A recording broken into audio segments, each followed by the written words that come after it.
we're on our daily walk because we're still in lockdown here in Wales. I think there might be another week or two to go. I can't even remember. I've totally lost track. So as we can't go anywhere other than where we can reach by foot, we thought we'd take you along on our walk down by the river. So there's a nice rhododendrons. It's pretty.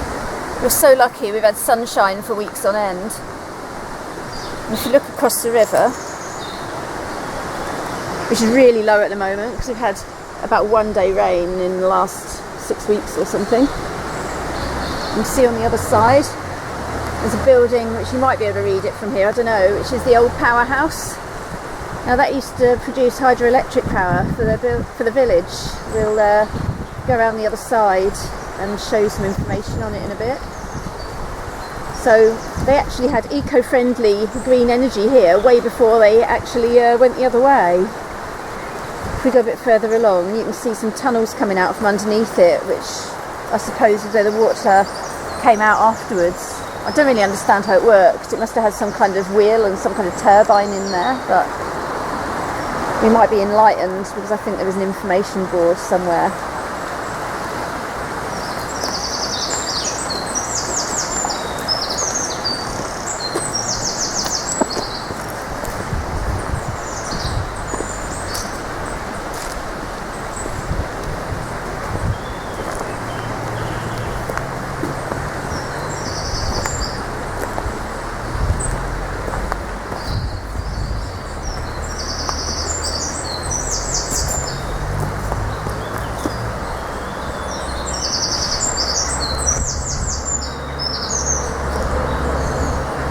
The powerhouse was really badly flooded when Storm Callum hit us. It was closed for about a year. It just totally got damaged. The water went straight through it. And you can see how high up the water came if you look how low the river is now, and you can just see how high the water came up that it flooded that building.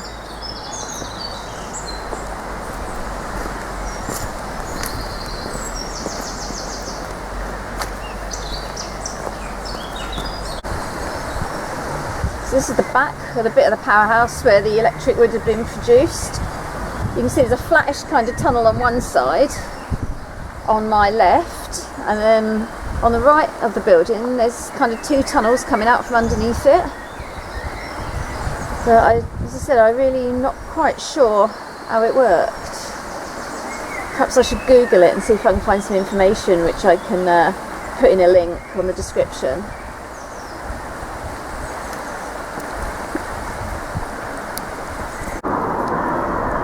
So this is the back of the old powerhouse where the hydroelectricity was made. It's now used for art exhibitions and craft classes, but obviously at the moment it's closed because of coronavirus. There's still sandbags there.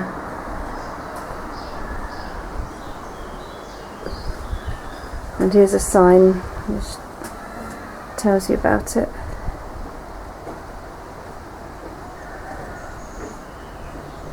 I'm going to take some stills.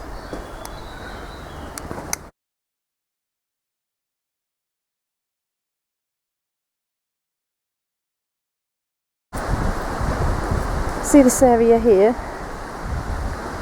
behind the fence? It's totally subsided. That's flood damage. I think the water undercut it and it's just collapsed into a hole, and this little garage here is kind of subsiding into it. Okay, this was the bridge which was underwater during Storm Callum, and you can see that orange marker is 2 metres tall, and you can see the level of the river now. If I pan up, the footbridge there with the railings was completely submerged. That is scary.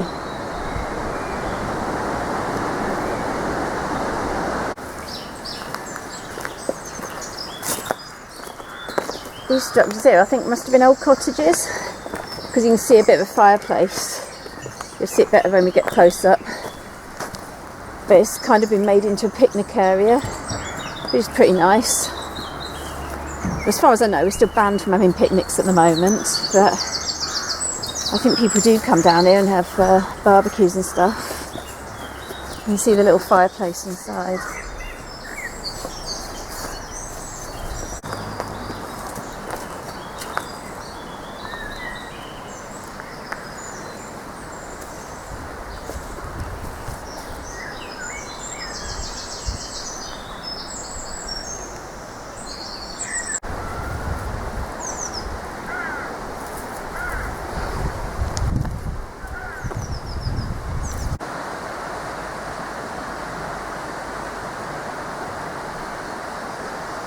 See that little tunnel at the bottom there? That's the bottom of a derelict mill. And I'd really like to get in there, but there's no chance from this side, and the other side is totally sealed. Every time I walk past there, I keep checking it just to make sure that there's not an access point. Most of the lower windows have been smashed out, and the little balcony bit at the back has collapsed. I think there was a bakery there at one time, but now it's just empty. You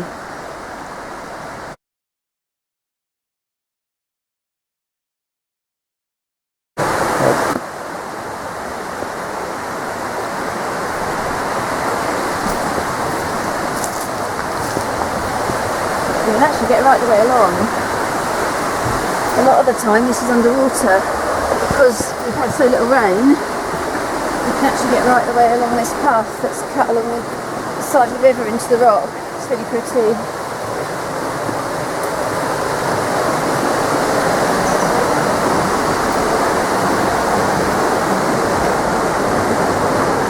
This is the lowest point, and normally this is underwater. It's an exceptionally dry year.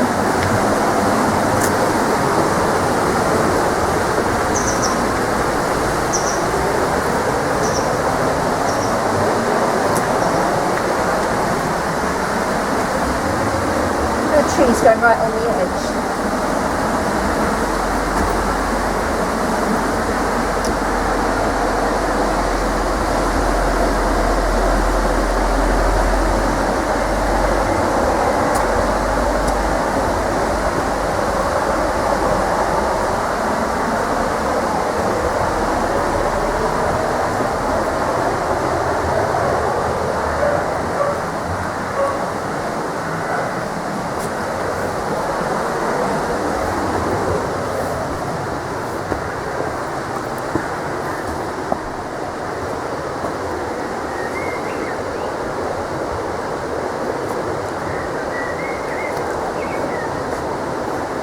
I think there's a channel that goes along behind the back of that wall opposite. You see where those trees are? There's a man-made wall, and I think behind it is some kind of channel that goes along and comes out the other end. There used to be a lot of old mills along here, which I think were woolen mills, but they're all gone now. And the wool used to be taken by train all around the country before they closed the railway in the 60s.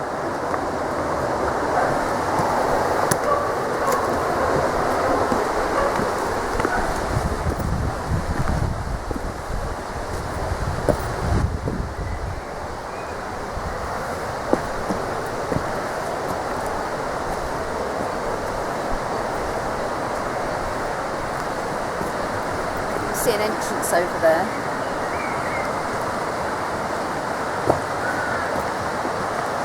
By that little beach area. Wow, I can see a fish. The water is actually really clear. Oh, and there's two nice fish. I don't think you'll be able to see them on camera. Maybe you can zoom in.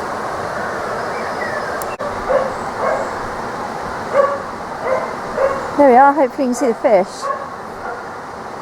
There were two, but I can only see one of them now.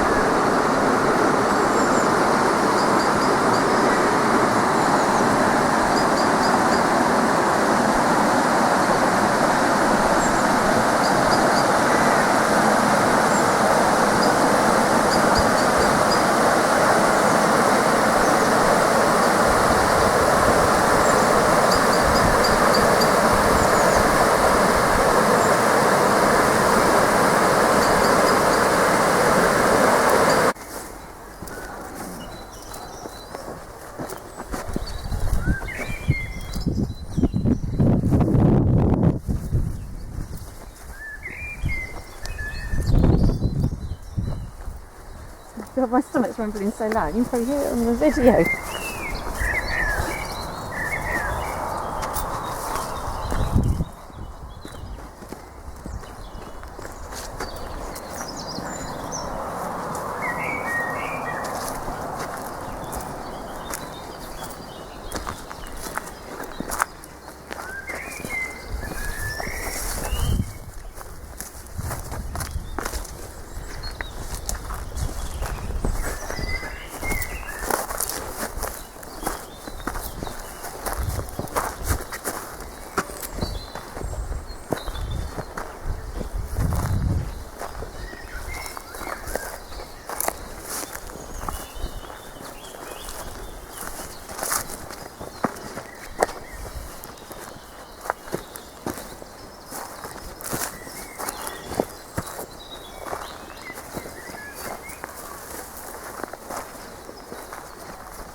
That's pretty, the reflections up there.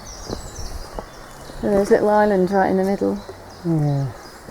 The river here is really popular with people fishing and also canoeists. But it's also really dangerous. And quite a few people have drowned here.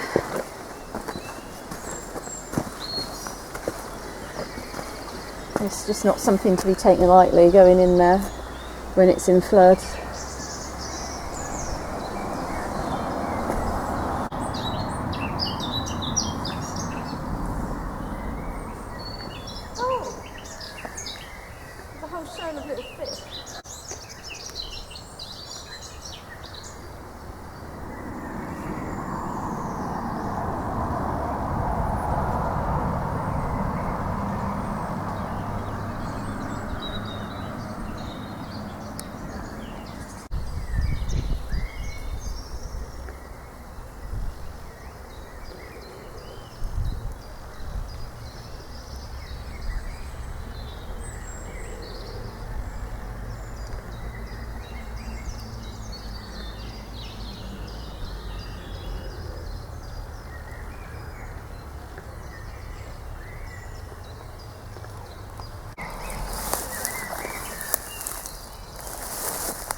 Still pretty boggy here.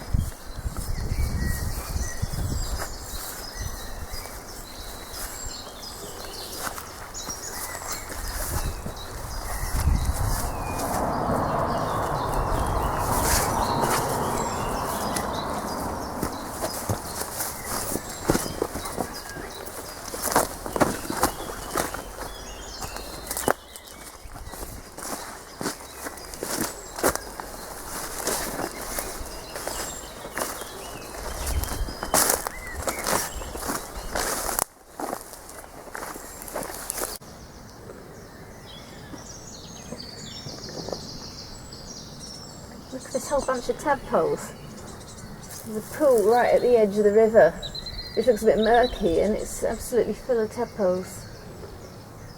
They're quite big as well.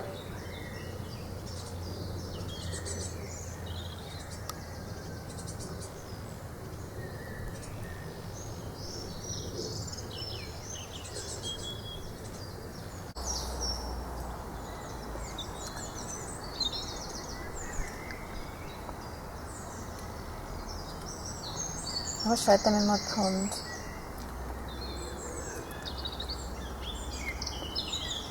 Look at the teeny baby fish.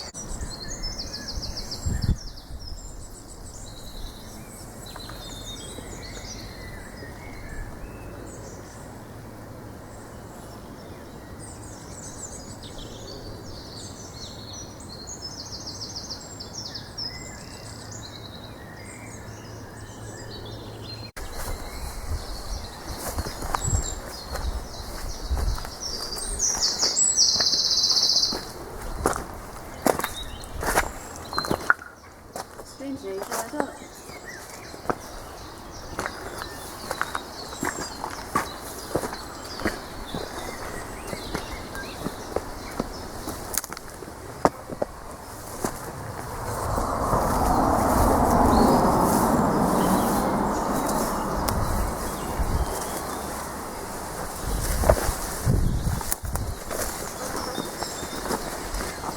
Well, this is nearly the end of the road for our walk. If you look, you see we're under the bypass. They built that about 10 years ago, I think it was, because I can remember seeing them dropping the great big pillars into the river with these massive cranes.